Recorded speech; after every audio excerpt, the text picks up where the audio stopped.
සද්ධම්ම ශ්‍රවණ කාලෝ අයං බදන්තා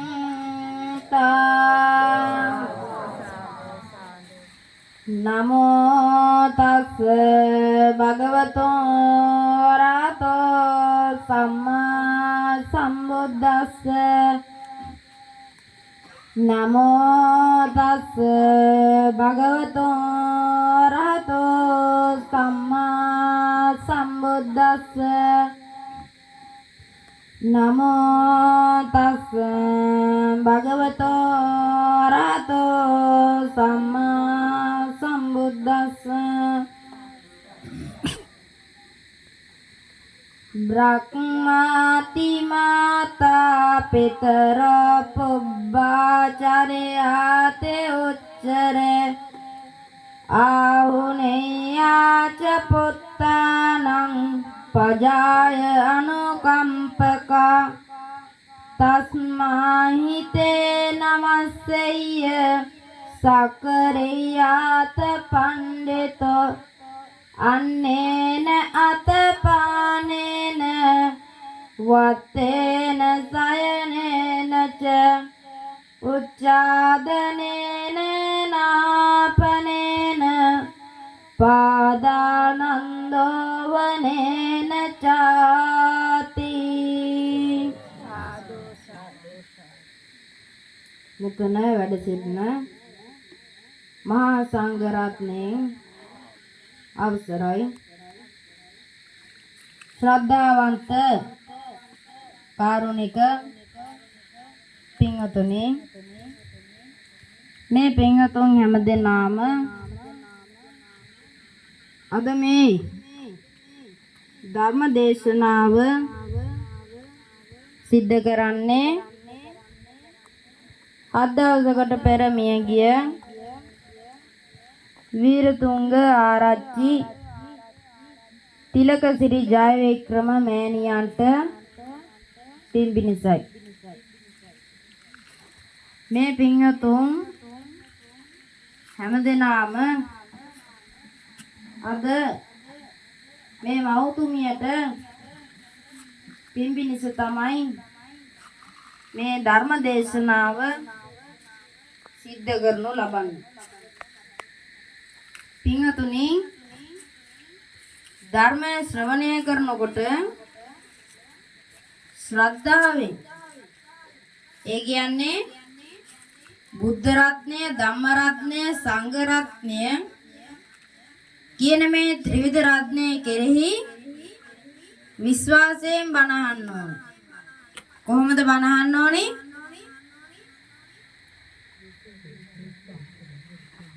විශ්වාසයෙන් බණ අහන්න ඕන.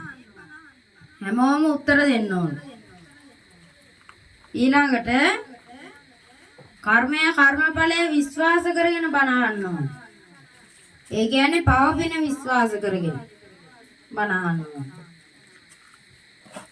ඉස්තර කාලයේදී බුදුරජාණන් වහන්සේ වැඩ සිටින කාලයේදී බුදුරජාණන් වහන්සේ දේශනා කරන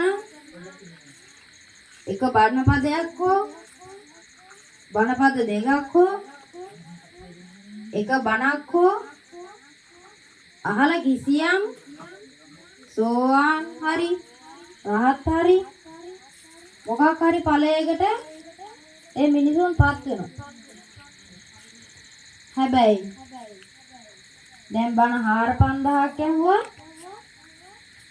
මිනිස්සු කිසිම සෝවාන් ඵලයකටවත් රහත්ව වෙන්නේ නැහැ. ඒ කියන්නේ සමහර මිනිස්සු දැන් බුද්ධ ශාසනයට ගරහන. ඒකේ ඵල විපාක Tamanට අපායේදී අත්විඳින්න පුළුවන්. බුදුරජාණන් වහන්සේයි මුගලන් මහරහතන් වහන්සේයි එකතු වෙලා ලියලා තියෙන පොත විමානවත්තු ප්‍රේතවත්තු කියලා. ඒකේ දිව්‍ය ලෝක හය ගැනයි අපාය සතර ගැනයි සඳහන් වෙනවා. මෙන්න මේ කියන කරුණු ටික විශ්වාස කරගෙන මේ පින්වතුන් දැන් හොඳින් ධර්මයේ ශ්‍රවණය කරන්න ඕන. පින්වතුනි මරණය කියන්නේ අපි හැමෝටම පොදු දෙයක්ද පෞද්ගලික දෙයක්ද? අපි හැමෝටම මරණය පොදු දෙයක්. අපි මෙලොවට එනකොට මරණය අරගෙන යන්නේ. ආය මෙලොවින් පිට වෙද්දි මරණය අරගෙන යන්නේ. ඉතින් මේ වීරතුංග ආරච්චි තිලකසිරි ජයවික්‍රම මෑණියන් අවුරුදු 95ක් ජීවත් වෙලා මිය ගියා. හැමෝම මරණයට පත් වෙනවා. බුදුරජාණන් වහන්සේ පිරිනිවන් පෑවා. ඒ නිසා පින්වතුනි මෙලොවදී අපි පරලෝහිත සුව පිණිස පින් කරගන්න ඕනේ. මම පින්වතුන්ගෙන් ප්‍රශ්න තුනක් අහන්න. ඇයි මිනි පෙට්ටියක් ඉස්සරහා පහනක් තියන්නේ?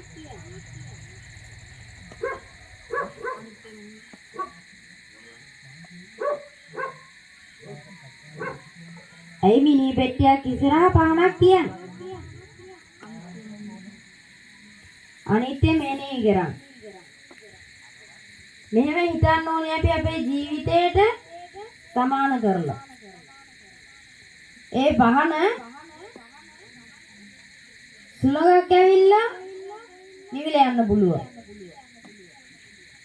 ඒ වගේ අපේ ජීවිතේ හදිසි අනතුරකින් නැති වෙන්න පුළුවන්. මේ ළඟදී අපේ පන්සලේ ළඟ පන්සලක හාමුදුරුවෝ කෙනෙක් අවුරුදු 40 heart attack එකක් ඇවිල්ලා මැරිලා අපවත් වෙලා. ඒදා රෑ බණකටත් ගිහිල්ලා ඇවිල්ලා තමයි අපවත් වෙලා තියෙන්නේ. ඒ වගේ අපිට හදිසි අනතුරු එන්න පුළුවන්ද බැරිද? එන්න පුළුවන්. ඊළඟට ඒ පහනේ පොල් තෙල් ඉවරලා නිවෙන්න පුළුවන්. ඒ වගේ අපේ ජීවිතේ ආයුෂ ඉවරලා මැරෙන්න පුළුවන්. ඊළඟට පොල් තෙලුත් ඉවරලා තිරෙත් ඉවරලා පහන නිවෙන්න පුළුවන්. ඒ වගේ අපේ ජීවිතේ ආයුෂත් ඉවරලා කර්මයක් ඉවරලා දෙකම ඉවරලා අපිව මිය යන්න පුළුවන්. අන්තිම කාරණේ තමයි ඒ පහන කවුරු හරි නිවල දාන්න පුළුවන්. ඒ වගේ අපේ ජීවිතය කාට හරි නැති කරලා දාන්න පුළුවන්. ආයුෂත් ඉවරයි, ආයුෂත් ඉතුරුයි, කර්මයත් ඉතුරුයි. හැබැයි ගියාත්මය කරපු මොකක් හරි අකුසලයකට අපිව කවුරු හරි මරන්න පුළුවන්. දෙවෙනි ප්‍රශ්නේ හැමෝම උත්තර දෙන්න ඕනි දන්නේ නැති වුණා. මල් වඩමක් තියන්නේ ඇයි මිනි පෙට්ටියක් ගාව? මල් වඩමක් තියන්නේ ඇයි? හයියෙන් කියන්න.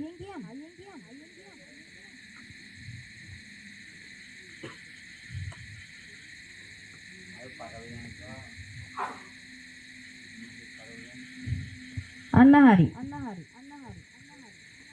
අපි කවදාවත් මිනි පෙට්ටියක් ළඟ ප්ලාස්ටික් මල්, ඉටිගොල මල්, ඒ මල් වඩා තියන්න හොඳ නැහැ. ස්වභාවික මල් වඩමක්ම විතරක් අපි එතනින් තියන්න ඕන. අපි ඒකෙන් මෙනෙහි කරන්න ඕනි ඒ මල පරවෙන වාසේ අපේ ජීවිතයද කවදා හෝ විනාශ වී යා හැකි බව. ඊළඟ ප්‍රශ්නේ තමයි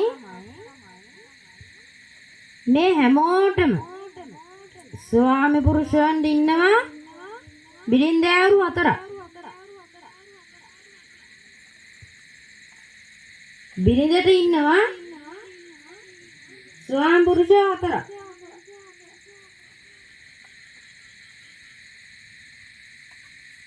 ඔන්න පින්වතුනි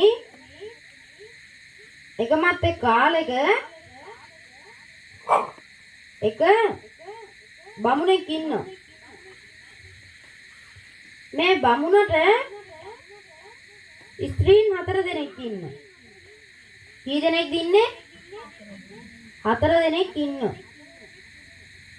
ඉතින් මේ 4 දෙනාගෙන් පළවෙනි බිරිඳට ගොඩක් ආදරේ. දෙවෙනි බිරිඳට ඊට වඩා චුට්ටක් අඩු කරලා ආදරේ. තුන්වෙනි බිරිඳට ඊට වඩා චුට්ටක් අඩු කරලා ආදරේ. හතරවෙනි බිරිඳට ආදරයක් ඇත්තෙම නැහැ. හතරවෙනි බිරිඳට මොකද්ද නැත්තේ? ආදරයක් ඇත්තෙම නැහැ. ඒකේ තේරුම තමයි පින්වතුනි පළවෙනි බිරිඳ කියන්නේ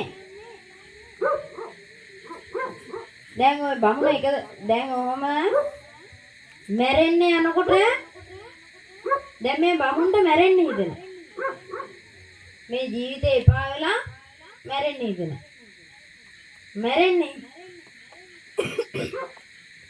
මැරෙන්නේ හිතිලා පළවෙනි බිරිඳෙන් අහනවා ඔබ මාත් එක්ක මැරෙන්න යනවද? මැරෙන්න එනවද? මට බෑ කියලා කියනවා. අර අච්චර කවලා පෝලා නාවලා ගොඩක් ආදරය කරු බිරිඳ මොකක්ද කියන්නේ? බෑ කියලා. ඔන්න ඊට පස්සේ දෙවෙනි බිරිඳගෙන් අහනවා. කීවෙනි බිරිඳගෙන්ද අහන්නේ? දෙවෙනි බිරිඳගෙන්. දෙවෙනි බිරිඳෙන් ඇහුවට පස්සේ කියනවා විසුණු වහන්සේ එනවද මාත් එක්ක මැරෙන්න යන. මම ඕනනම් එන්නම් ගෙදර කඩුල්ල ඉවරනකම්. කොහෙට යනකම් දෙනවයි කියන්නේ? කඩුල්ල ඉවරනකම් එන්නම් කියන. ඉතුරු ටික ඔයා ගිහිල්ලා මැරෙන්නේ කියන. ඊට පස්සේ තුන්වෙනි බිරිඳෙන් ඔන්න ගිහිල්ලා ආනවා. විසුණු වහන්සේ මම මැරෙන්න යනවා. ඔයත් එනවද මාත් එක්ක මැරෙන්න යන? තුන්වෙනි බිරිඳ කියනවා ඕන්නම් මම සොහන ගාවට විතරක් එන්න. ඉතුරු ටික ඔයා ගිහිල්ලා මැරෙන්න. කොතනද දෙන්නම් කියන්නේ? සොහන ළඟට යනවා. ඔන්න දැන් හතරවෙනි බිරිඳගෙන් අහනවා ගිහිල්ලා. විසුණු වහන්සේ මම මැරෙන්න යන්න හදන්නේ. ඔබ එනවද මාත් එක්ක මැරෙන්න යන්න? හතරවෙනි බිරිඳ කියන්නේ කිසිම ආදරයක් නැහැ, කිසි සැලකිල්ලක් නැහැ, කිසි සොයා බැලීමක් නැතුව හිටපු එක්කෙනා. කියනවා මම එන්න. මම මේ ආත්මෙ නෙමෙයි. මම හැම ආත්මෙකම ඔබත් එක්ක ඉන්නම් මැරෙන්න.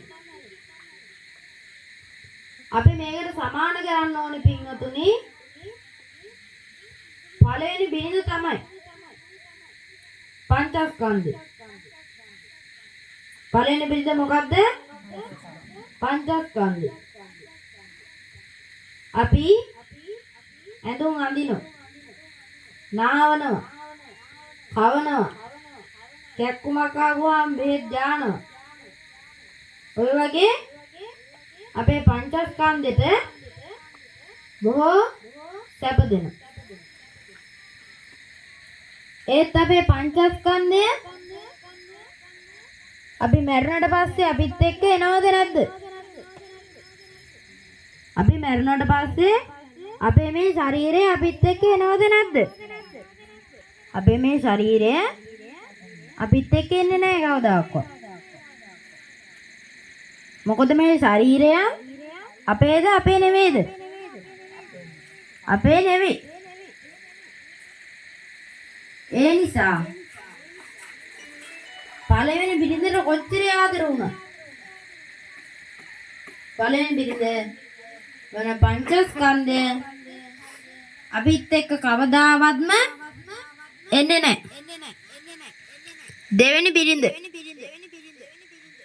පිංගතුන් හිතලා කියන්න කවුරු කියලාද? දැන් අර පළවෙනි බිරිඳ දෙවෙනි බිරිඳ එන්නයි කිව්වේ කඩුල්ල ළඟට යනකම් විතරයි. එතකොට හිතන්න දෙවෙනි බිරිඳ කවුරු වෙන්නේ නැතිද? හිතලා බලන්න.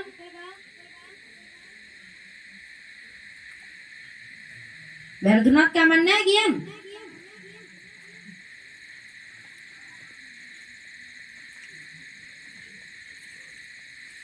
එහෙනම් මමම කියන්න. ඒ තමයි වතු පිටි දේපල. කඩුල්ලෙන් එළියට ගියාට පස්සේ අපිට එතනින් එහාට ආයිද නැහැ. අපි මේ සල්ලි දීලා ගත්ත ඉඩම විතරයි අපේ. ඒ දෙවෙනි බිරිඳ කියන්නේ කොහෙද යනකම් එන්නම් කියලාද? කඩුල්ල ළඟට එන්න. තුන්වෙනි බිරිඳ කියනවා සොහන ළඟට විතරක් එන්න. දැන් පුළුවන් නම් හිතලා කියන්න.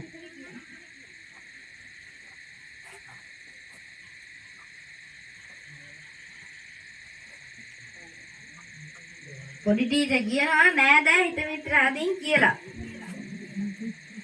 ඒක හරි. නෑ දැන් හිත මිත්‍ර ආදීන් තමයි.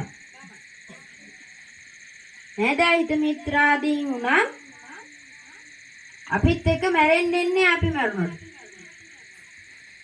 ඒ කට්ටිය ඇවිල්ලා පාංශු කූලය කරනකොට එතන ඉඳලා අපිත් එක්ක අපි පෙට්ටියේ ගිනියනකොට පෙට්ටියත් එක්ක ගිහිල්ලා පෙට්ටිය වල දාලා කරන දෙයක් කරලා එනවා. සෝන ළඟට විතරයි එන්නේ. ඒ කීවෙනි බිරිඳද? තුන්වෙනි බිරිඳ. ඊළඟට හතරවෙනි බිරිඳ. අන්තිම බිරිඳ.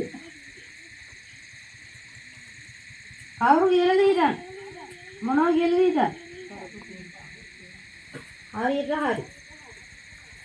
අපි කරපු පව්පින් එළෝදේ ඉඳන් මෙලෝඩත් අපි අරගෙන යනවා.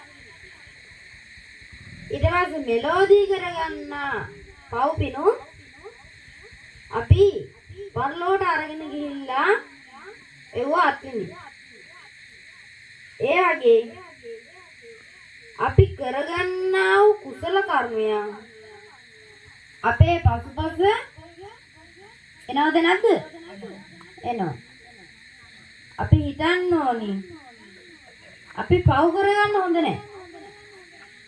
අපි පින් විතරක්ම කරන්න ඕන. තේරුණාද?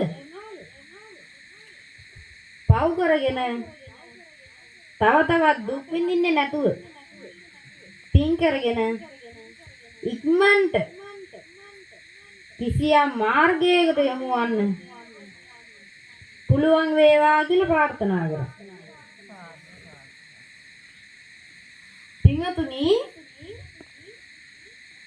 ධර්ම දේශනාවන් ඇසීමෙන් ශ්‍රවණය කිරීමෙන් බොහෝ ආනිසංස තියෙනවා. බුදුරජාණන් වහන්සේ දේශනා කරා ධර්මය හොඳින් ශ්‍රවණය කරලා හොඳට අහලා මිය ගියොතින් ඔහු කිසියම්ම පවකට මොකටද පවකට සතෙක් වෙලා ඉපදුනා සතෙක් වෙලා ඉපදුනාට වටු කුරුල්ලෙකුට වඩා මොකෙකුටද වඩාද වටු කුරුල්ලෙකුට වඩා පොඩි වෙලා උපදින්නේ නැහැ අලියෙකුට වඩා විශාල වෙලා උපදින්නේ නැහැ හැබැයි සත්වයක් වෙලා ඉපදිලා ඒ රැළේ නායකයෙක් වෙනවා බුදුරජාණන් වහන්සේ බෝසතාණන් වහන්සේ සත්වයෝ වෙලා ඉපදුනා සංසාරේ පිතර ජාතකයේ අහලා තියෙනවනේ පිතර ජාතකයේ බෝසතාණන් වහන්සේ මොන සතාද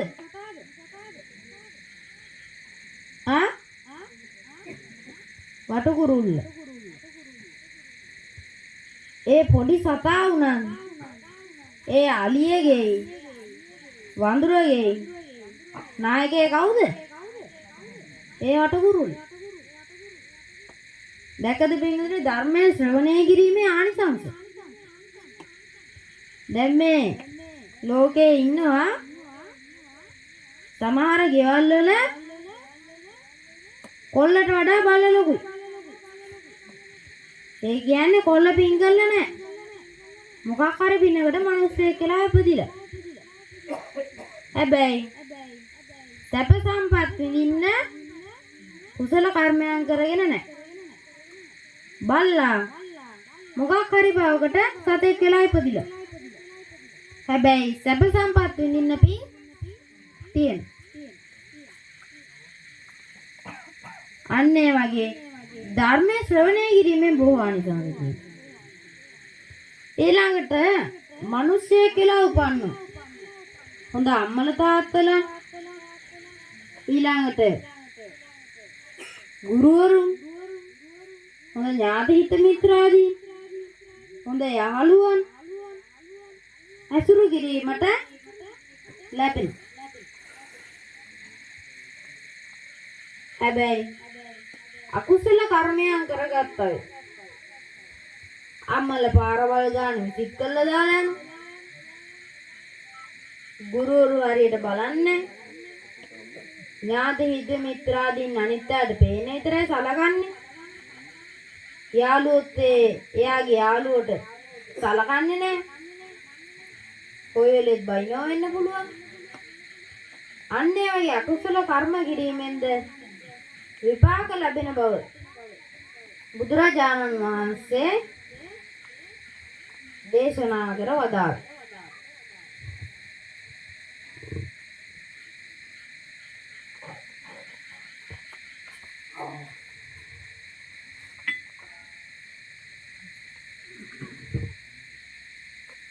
පින්වතුනි මම අද පින්වතුන්ට මේ ධර්ම දේශනාවේ මුල් ටික තමයි කිව්වේ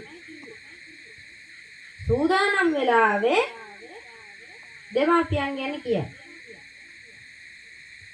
පින්වතුනි දෙමාපියන් කියන්නේ මේ ලෝකේ වටිනාම දෙපළ මොන දෙපළක්ද වටිනාම දෙපළ බුදුරජාණන් වහන්සේ දෙවියෙක්වත් ඊශ්වරයෙක්වත් නෙමෙයි බුදුරජාණන් වහන්සේ අම්මගෙනුයි තාත්තගෙනුයි තමයි උපන්නේ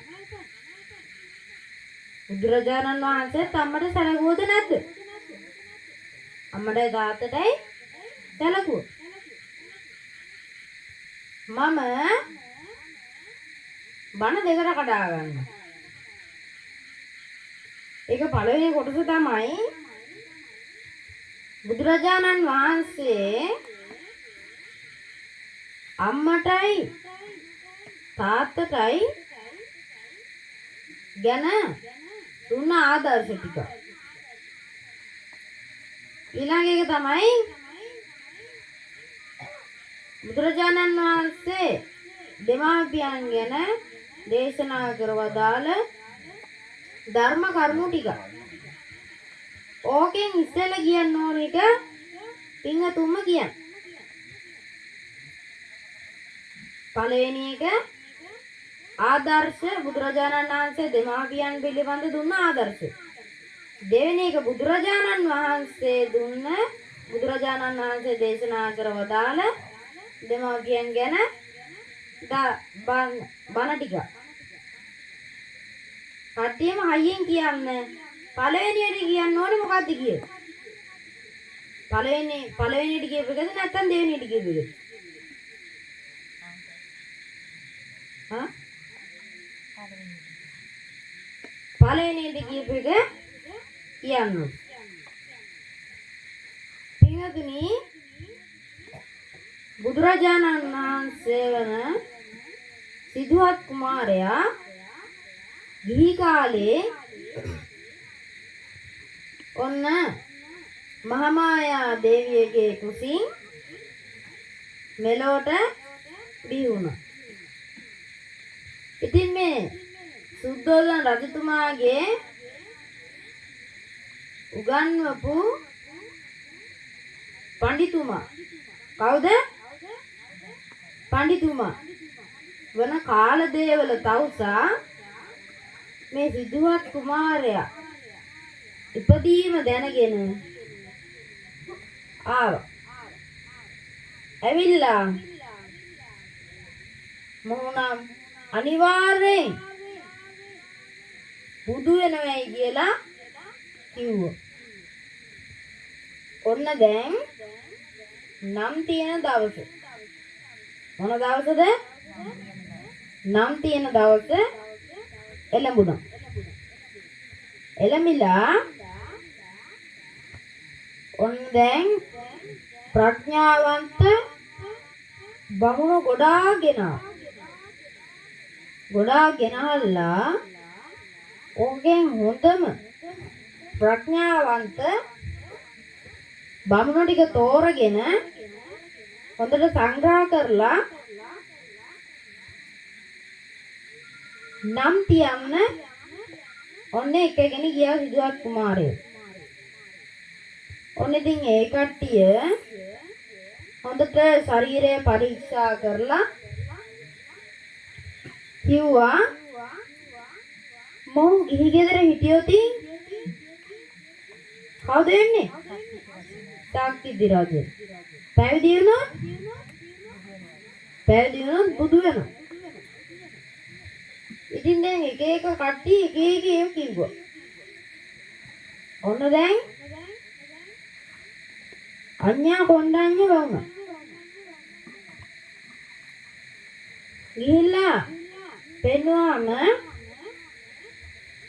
ඒ කියන්නේ ඒ බමුණට හොඳට ප්‍රඥාව තියෙනවා. ඉතින් ඒ බමුණ හොඳට ශරීරය පරීක්ෂා කරලා බැලුවා. එතකොට රෝම පූර්ණේ කැරකිලා තිබ්බේ මොන පැත්තටද? දකුණු පැත්තට කැරකිලා තිබ්බේ. ඉතින් මොහු කිව්වා අනිවාර්යෙන් ගිහි ගෙයි නම් විසුමක් නැහැ. අනිවාර්යෙන් බුදු වෙනවයි කියලා කිව්වා. ඉතින් ඕම එක්කොත් ශක්තිති රජ වෙයි එක්කොත් බුදු වෙයි කියන සැකයෙන් යුතුව තිබ්බ නම මොකද්ද? සිද්ධාර්ථ කියලා නම තිබ්බා. ඉතින් දැන් මේ අය කිව්වනේ මොනවද කියවෙන්නේ දැන් සසර කලකිරලා බුදු වෙන්න යන්නේ? සතර පෙර නිමිති දැකලා තමයි බුදු වෙන්නේ යන්නේ. ඉතින් මේ මහල්ලෙක් ලෙඩෙක් මලමිනියා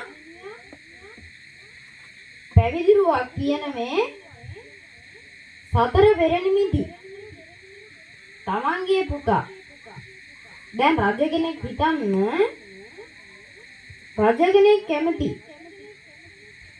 තමන්ගේ පුතා සක්විති රජ වෙනවද බුදු වෙනවද? සක්විති රජ වෙනවද? ඉතින් මේ රජතුමාත් කැමති උනේ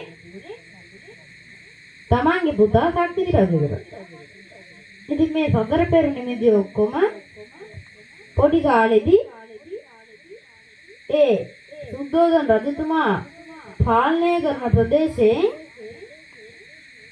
මේ මහල්ලෙක් ලෙඩෙක් මලමිනියක් පැවිදිරුවක් කියන මේ සතර පෙර නිමිති ඔක්කොම අයින් කරලා දැන් ඔන්න සිදුවත් කුමාරයා පොඩි කාලේ අයින් කරේ.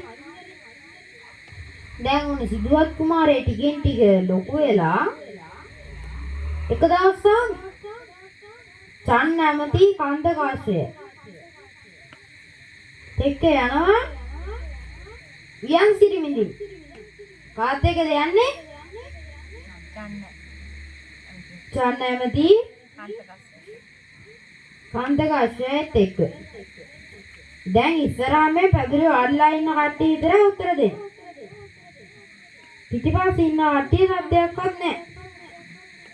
උත්තර දෙන්න ඕන. ඔන්න ඉතින් දැන් වියන්සිරි විඳින්න යනකොට දකින්නවා මහල්ලේ සිද්ධාර්ථ කුමාරයා දන්නේ ඒ කවුද කියලා. මොකද ඒ තරම් කාලයක් වෙනකන් ඔහුට එළියට එන්න දුන්නේ නැහැ. ඊට පස්සේ චන්නගෙන් අහනවා චන්නමදිගෙන් චන්න අර ඉන්නේ කවුද? සිද්ධාර්ථ කුමාරණී. ඒ ඉන්නේ මහල්ලේ. ඔව්. සිද්ධාර්ථ කුමාරයා අහනවා චන්න අපිත් ඒ වගේ වෙනවද? සිද්ධාර්ථ කුමාරණී කවදා හරි අපිට ඒ වගේ වයසට යන්න වෙනවා. ඉතින් ඕක අහලා හොඳටම දුක් වෙලා මේ සිද්ධාර්ථ කුමාරයා යනවා. කොහෙද යන්නේ? වියන්සිරි විඳින්නද නැත්නම් රජමාලිගාවට? රජමාලිගාවට යනවා. ඔන්න ඉතින් දෙවෙනි දවසේ එනවා ඒ තිබ්බ දුක හරි සංසිඳව ගන්න කියන. ඉතින් ඔන්න එදා ඉන්නවා ලෙඩේ. චන්නගෙන් අහනවා චන්න අර ඉන්නේ කවුද? සිද්ධාර්ථ කුමාරනේ. ඒ ඉන්නේ ලෙඩේ. චන්න අපිත් ඒ වගේ ලෙඩ වෙනවද? ඔව් සිද්ධාර්ථ කුමාරනේ අපිත් ඒ වගේ ලෙඩ වෙනවා. ඔන්න ඊළඟ දවසේ එනවා. එනකොට මිනිස්සු කට්ටිය සුදු රෙද්දකින් මොකක් හරි දෙයක් උතලා කරමත දබාගෙන යනවා. දැන් මෙහෙම කරමත දබාගෙන යනවා දැක්ක සිදුවත් කුමාරයා. කවුද දැක්කේ? සිදුවත් කුමාරයා. ඉතින් මේ සිදුවත් කුමාරයා චන්නගෙන් අහනවා චන්න අර මොකක්ද අර ගිනියන්නේ? සිද්ධාර්ථ කුමාරනේ ඒ ගිනියන්නේ මලමිනිය. ඔව් අපි වගේ වගේ ජීවත් වෙලා ඉඳලා මොකක් වෙලාද? මැරිලා. ඌගෙන ආපු ආවිවල කර්මය ඉවර වෙලා. දැන් අපිත් ඒ වගේ මැරෙනවා. සිද්ධාර්ථ කුමාරනේ ඔව් අපිට කවදා හරි මැරෙන්න. ඕන්න එදා සතුටෙන් යන්නේ අතිශය ශෝකයෙන්. අතිශය ශෝකයෙන් තමයි රජමාලිගාවට යන්නේ. ඔන්න දැන් ඉතින් ඊළඟ දවසේ එනවා. එනකොට ඉන්නවා. කවුද ඉන්නේ? පැවිදිරුවක් නැත්තම් හාමුදුරුවෝ කෙනෙක්. ඊට පස්සේ මේ ශාන්ත බව දැකලා චන්න අර ඉන්නේ කවුද? සිද්ධාර්ථ කුමාරනේ ඉන්නේ සියලු කෙලෙසුන් දුරු කරලා භාවනා කරමින් ඉන්න ස්වාමින් වහන්සේ නම කියලා කියනවා. ඉතින් එදා බොහෝ සතුටටපත් වෙලා යනවා සියන් සිටි මිදින්. ඉතින් දැන් මේ පැවිදි වෙන්න ඕනේ කියන සිතුවිල්ල ආවද නැද්ද? දැන් පැවිදි වෙන්න ඕනේ කියන සිතුවිල්ල ආවා. ඔන්න ඉතින් එදා ඔහොම කල්පනා කර කර ඉඳලා ටික දවසකින් යසෝදරා දේවිය සමග විවාහ වෙනවා. එක ප්‍රාර්ථනාවක් කරනවා මේ යසෝදරා දේවිය ආත්ම ගානකට ඉස්සෙල්ලා හැම ආත්මයකදීම මම මොහුගේ බිරිඳ වේවා කියලා. මොකක් වේවා කියලාද? බිරිඳ වේවා කියලා. හැම ආත්මයකම බුදුවන තෙක් බිරිඳ වුණා. ඔන්න ඉතින් දැන් මේ යසෝදරා දේවිය කුසින් උපදින්නේ මොන කුමාරයද? රාහුල කුමාරය. එතකොට සිද්ධාර්ථ කුමාරයා කටින් කියනවා රාහුලෝ ජාතෝ බන්ධන. මොකද කියවෙන්නේ? රාහුලෝ ජාතෝ බන්ධන. ඉතින් දැන් ඔන්නෝක කියවලා ඒකේ හින්න නම තියෙන මොකක් කියලාද? රාහුල කියලා නම තියෙනවා. රාහුල කුමාරය. ඉතින් ඔන්නේ දාරෑ බුදු වෙනවයි කියන අදිෂ්ඨානේ ඔන්න රජගෙදරින් පිටත් වෙලා යනවා කලකිරි. යනකොට ඉපදුන දරසිඟිත්ව බල්ලයන් ඕනි කියලා දේවියගේ කාමරයට යන්න හදුවා. යනකොට හිතෙනවා දේවිය ඇහැරුණොත් එහෙම මට ලොකු ප්‍රශ්නයක්ද නැද්ද? මට ලොකු ප්‍රශ්නයක්.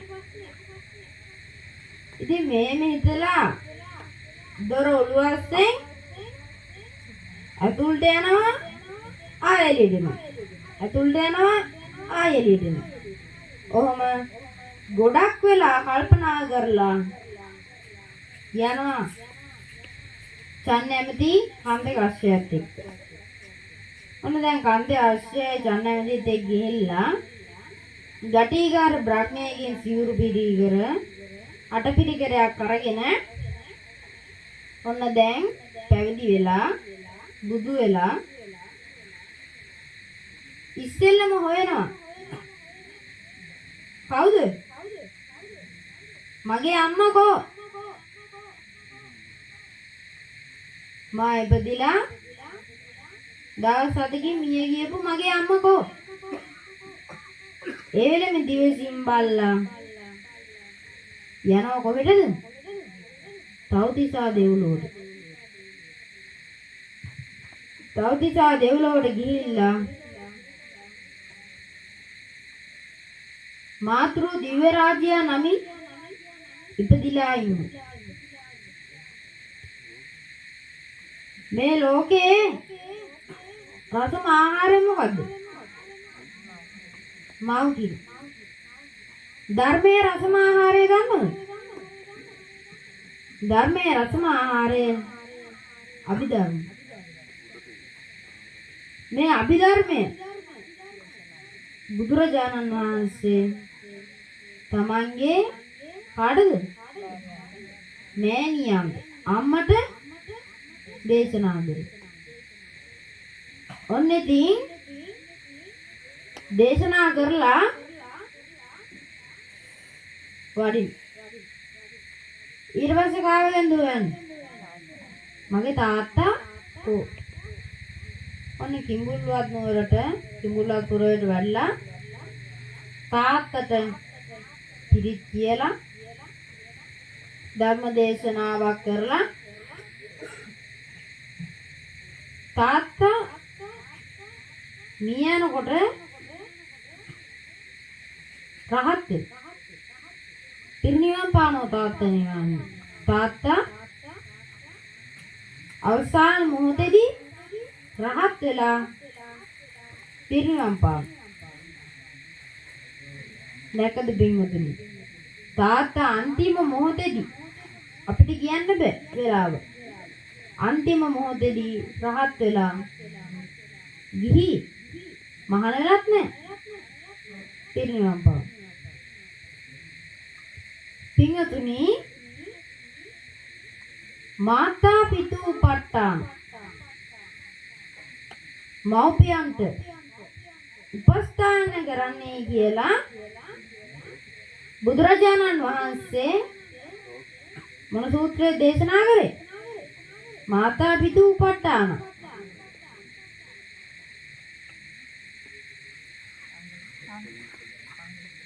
මහා මංගල සූත්‍රය. මාතා පිතු උපට්ඨාන. ඉතින් දැන් මේ මහා මංගල සූත්‍රය දේශනා කරේ කවුද? බුදුහාමුදුරුවෝ. බුදුහාමුදුරුවෝ ඒ මංගල කාරණාවලට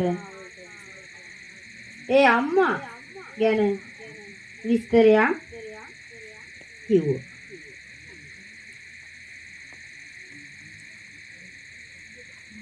ඊළඟට පින්වතුනි දෙවෙනි කාරණාව.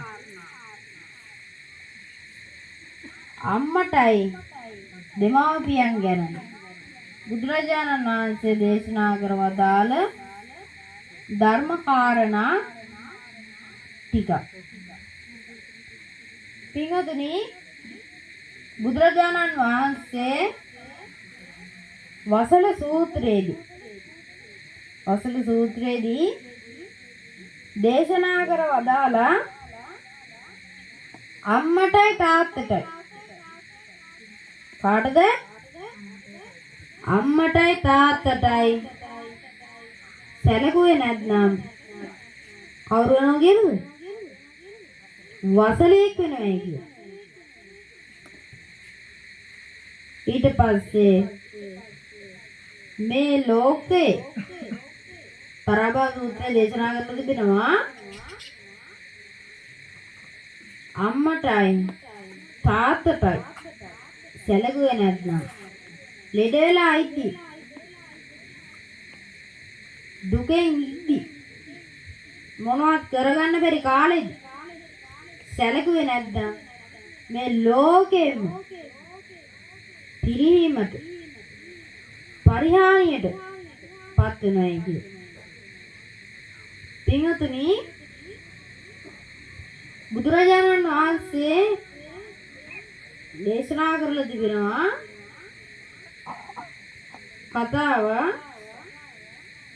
බෝසතාණන් වහන්සේ එකමත් එක් කාලයක වසලෙක් කියලා උපදිනවා. කවුරු වෙලාද? වසලෙක් කියලා.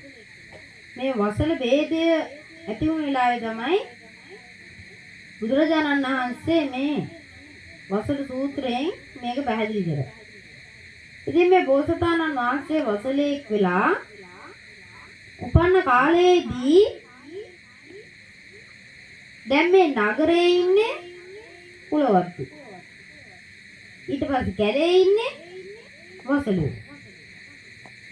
ඉතින් මේ වසලයෝ මේ නගරයට බඩු ගන්න හරි මොකක් හරි අවශ්‍යතාවයකට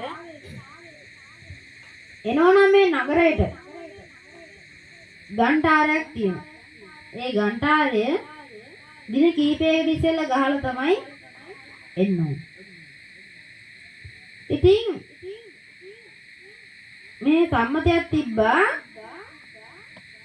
මේ කුලවන්තයෝ වසලයක දැක්කොත් ඇස් දෙක කුණු වෙනයි කිය.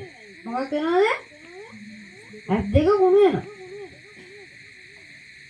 ඒ වගේම ගෙදර ඉස්සරහා ඉඳලා මැරුණොත් ගෙවල් 7ක මිනිස්සු වසලයෝ වෙනයි කිය.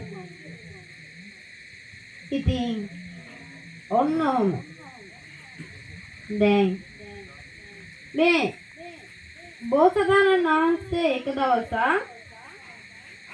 මෙහෙම දැන් නගරයට යනකොට දිට්ඨ මංගලිකා කියන කුමරිය ඉන්න උද්‍යානෙ. කොහෙද ඉන්නේ? උද්‍යානෙ. ඉතින් මේ වසලයව දකින්න තග්ගාලා ගෙදරට දුවලා. දුවලා ගිහිල්ලා සඳුන් කිරිකල සඳුන් ගාලා කිරිකල 7කින් හොදන ඇස් දෙක. කිරිකල 7කින්. දැන් මේ කිරිකල 7කින් ඇස් දෙක හොදලා දැන් මේ දිට්ඨ මංගලික කොහොම හරි අයිති කරගන්න ඕනේ. මේ බෝසතාණන් වහන්සේ වන වසලයා ඒගේ ඉදිරිපස මම මැරුණා මේගේ ඉදිරිපසින් යන්නේ නැහැ කියලා නිදාගන්න. ඉතින් දැන් ඔන්න අවලක දැන් අනිත් ගෙවල් වල ඉන්න කට්ටිය කියනවා අපිටත් අසල වෙන්නේ මෙහෙම හිටියොත් ඉන්නේ. ඔයගේ දුව දීලා දාන්න. නැත්නම් අපිටත් අසල වෙන්නේ නැහැ කිය. ඉතින් ඔන්න දුව දෙනවා. දුව බෝසතාණන් වහන්සේ දුව අරගෙන යනවා. බුදුරජාණන් වහන්සේ දේශනා කරා උපති කවුරුවත් වසලෙක් නෙමෙයි කියලා. උපතින් කවුරුවත් වසලෙක් නෙමෙයි. ඔහු කරන ක්‍රියාවෙන් තමයි ඔහු වසලෙක්ද නැද්ද කියන එක තේරුම් අරගන්න වෙන්නේ. ඊළඟට පින්වතුනි සිංහාල සූත්‍රයේනි බුදුරජාණන් වහන්සේ දේශනා කර වදාලා සිංහාල සිටු පුත්‍රයාගේ පියා මිය යනකොට කියනවා පුත්‍රය මා මෙච්චර කලක් කරගෙන ආපු මේ වාරිත්‍ර වන උදේ සෙන නැගිටලා ඔබ සීතල ජල පාරකින් නාලා දිශා 6කට නමස්කාර කරා. ඉතින් මේ පුත්‍රයා වන සිංහල සිටු පුත්‍රයා ඔන්න දැන් උදාසනම තෙතබරිතව නාලා මොකද්ද කරන්නේ? දිශා 6කට නමස්කාර කරනවා. ඉතින් ඔන්න මේව ටික කාලයක් නමස්කාර කරගෙන යනකොට බුදුරජාණන් වහන්සේ එතනින් වඩිනකොට ආනා මේ පුතා සිංහල සිටු පුත්‍රය ළඟට ඇවිල්ලා සිංහල සිටු පුත්‍රය නුඹ ඔය මොකද්ද කරන්නේ? භාග්‍යතුන් වහන්සේ මම මේ මොකද්ද කරන්නේ කියලා නම් දන්නේ. ඔබ ඔය කරන ක්‍රියාවේ ඵලයක් තියෙද? භාග්‍යතුන් වහන්සේ ඵලයක් තිබේද කියලා මම දන්නේ නැහැ. එහෙනම් ඇයි ඔබ ඔය ක්‍රියාවේ නිරත වෙන්නේ? භාග්‍යතුන් වහන්සේ මාගේ තාත්තා මියන විට කිව්වා ඔබ මෙහෙම උදෑසනම නැගිටලා දිශා 6කට මොකද කරන්නේ කිව්වේ? නමස්කාර කරන්නේ කිව්වා. ඉතින් බුදුරජාණන් වහන්සේ බැන්නේ නැහැ. බුදුරජාණන් වහන්සේ කිව්වා සිංහල සිටු පුත්‍රය මමත් හැමදාම උදෑසන නැගිටලා දිශා 6කට නමස්කාර කරනවා. ඒකේ නැගෙනහිර දිශාව අම්මයි තාත්තයි කියලා දේශනා කර වදාළා. පින්වතුනි අපි අපායට ගියාට පස්සේ අම්මටයි තාත්තටයි සලකලා තිබ්බොති ඒ අපායේ රජු අහනවා ඔබ අම්මට ඒ ගාතරේ සලකලා තියෙනවා. ඉතින් ඒ වෙලාවේදී සලකලා තිබ්බොත් අපිට අපායෙන් නිදහස් වෙන්න පුළුවන්ද බැරිද? නිදහස් වෙන්න පුළුවන්. ඉතින් දැන්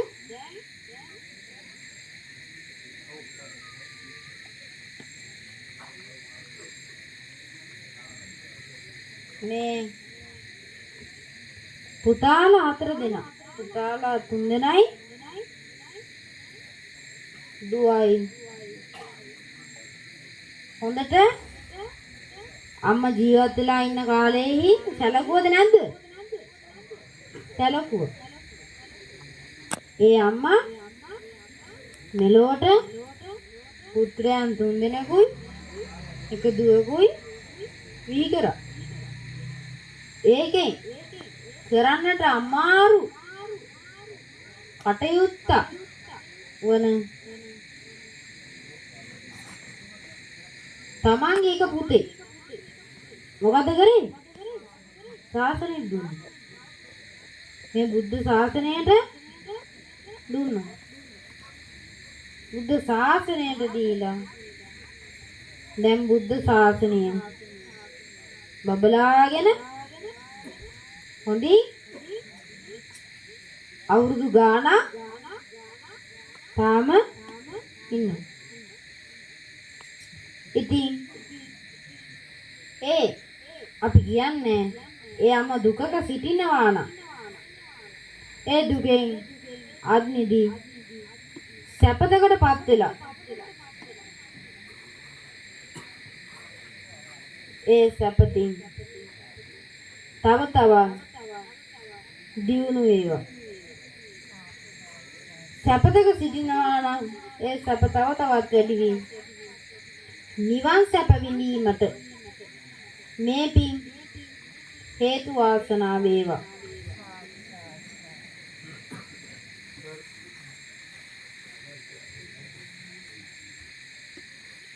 ඉතින් අද මේ පින්වතුන් හැමදෙනාම 7 දවසකට පෙර මිය ගිය වීරතුංග ආරච්චි දිරසිරි තිලකසිරි ජයවික්‍රම මෑණියන්ට පින්පිනිස තමයි මේ ධර්ම දේශනාව සිද්ධ කරන්නට යෙදුණු. ඉතින් අපි පින් අනුමෝදන් කරමු. මියගිය සියලු දෙනාටම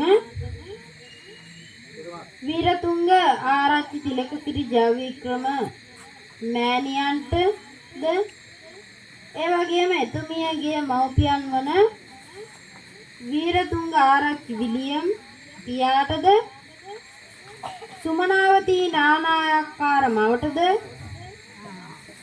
ඒ වගේම මියගිය ධනවතී වීරතුංග නංගිටද සුමනදාස වීරතුංග මල්ලිටද ජයවික්‍රම මිතානගේ දොන් ඩේවිඩ් ස්වාම පුරුෂයාටද මේ පින් අනුමෝදන් වී නිවන් පිණිසම හේතු වාසනා වේවා කියලා සාදු කියලා ප්‍රාර්ථනා කරනවා. ඒ වගේම ආශිර්වාද ප්‍රාර්ථනා කරනවා කුසුමාවති වීරතුංග නංගිටද පුෂ්ප කුමාර ජයවික්‍රම ලොකු පුතාටද ගුරුසිංහ ගොඩ අසජී හාමුදුරුවන්ටද තිලක් කුමාර ජයවික්‍රම බාල පුතාටද වසන්තා කුමාරි ජයවික්‍රම දුවටද බෑනාවරුන් සහ ලේලිවරුන් වන නානා නිල්මිනි ලේලියටද දීපා නිසංසලා ලේලියටද රංජිත් පද්මලාල් බෑනාටද මුණුපුරු මිනිබිරියන් වශයෙන් නිලුපුල් තුසිත කුමාර බිලාන් බුද්ධ කුමාර චමික ජයසංකර් දිස්නා මදුභාෂිනී තිලින්නි ලක්මාලා විමාංශි තීක්ෂණා යන මේ අය නිදුක් වෙත්වා නිරෝගී වෙත්වා සුවපත් වෙත්වා දීර්ඝායුෂ ලබත්වා කරන කියන අධ්‍යාපන කටයුතු රැකී ආරක්ෂා වෙලෙලිඳන් ගොවිතැන්පත් කටයුතු සර්ව ප්‍රකාරයෙන් සමෘද්ධිමත් වෙත්වා ඔබ නිදුක් වෙත්වා නිරෝගී වෙත්වා සුවපත් වෙත්වා දීර්ඝායුෂ ලබත්වා ඔබගේ ආයුෂ වැඩේවා වර්ණය වැඩේවා සැපේ වැඩේවා බලය වැඩේවා ප්‍රඥාව වැඩේවා ඔබට මේ පින් නිවන් පිණිසම හේතු වාසනා වේවා කියලා සාදු කියලා ප්‍රාර්ථනා කරන්න. ඒ වගේම මේ ඉඩකඩම් ආරක්ෂා කරන දෙවියන්ටද මේ පින් අනුමෝදන් වේවා කියන අදහසින් උත්සව හැමදෙනාම ශබ්ද නගා ආකාසට්ටාජ බුම්මට්ටාජ යන ගාථාව තෙවරක් කියන්න.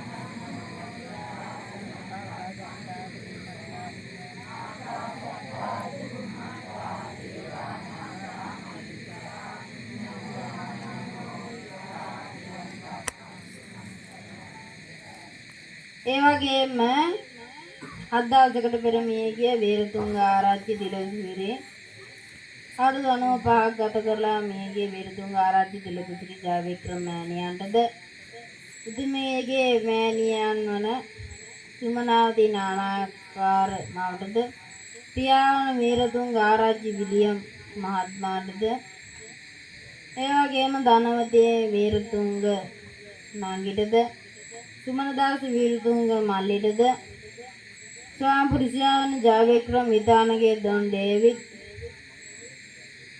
ස්වාම පුරුෂයාටද මේ පින් අනුමෝදන් වේවා කියන අදහසින් යුක්තව ශබ්ද නගා හැමදෙනාම ධම්මේ ඥාති ඥානෝතු කියන ගාථාව කියා පැන් වඩන්න.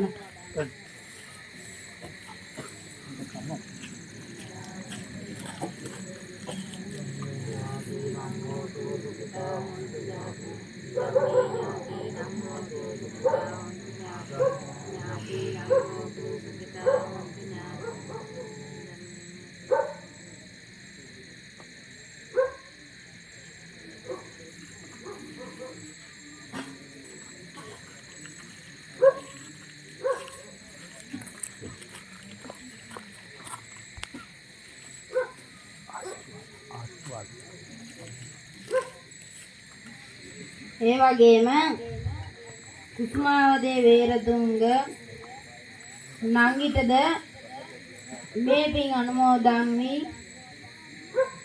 තව চিරාත් කාලයක් ජීවත් වීමට මේ පින් හේතු වාසනා වේවා කියලා සාදු කියලා ප්‍රාර්ථනා කරන්න. ඒ වගේම දෝදර පිළිසවන ගුරුසිංහ කොට අසජි හාමුදුරුවන්ට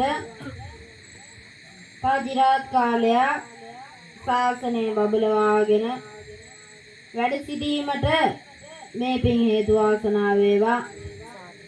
ඒ වගේම පුෂ්ම කුමාර ජයවික්‍රම, තිලක් කුමාර ජයවික්‍රම, වසන්තා කුමාරි ජයවික්‍රම යන මේ අයට මේ පින් හේතු වාසනා වී දුකක් ශෝකයක් නැතුව හොඳින් ජීවිතය ගත කර නිවන් සුව ළඟා කර ගැනීමට මේ පින් හේතු වාසනා වේවා. ඒ වගේම නයනා නෙල්මිනී ලේලියටද, දීපා නිසංසලා ලේලියටද, රංජිත් පද්මලාල් වෑනාටද, නිල්පුල් තුසිත කුමාර මුණපුරාටද, ඩිලාන් බුද්ධ කුමාර මුණපුරාටද, ශ්‍රමික ජයසංක මුණපුරාටද, ක්‍රිෂ්ණා මදුබාසිනී මිනිබිරියටද, සිලිනි ලක්මාලා මිනිබිරියටද, විමන්සි තීක්ෂණා මිනිබිරියටද යන මේ සෑම දෙනාටම මේ පින් හේතු වාසනා වේ. මේ බුද්ධ කාලයේදීම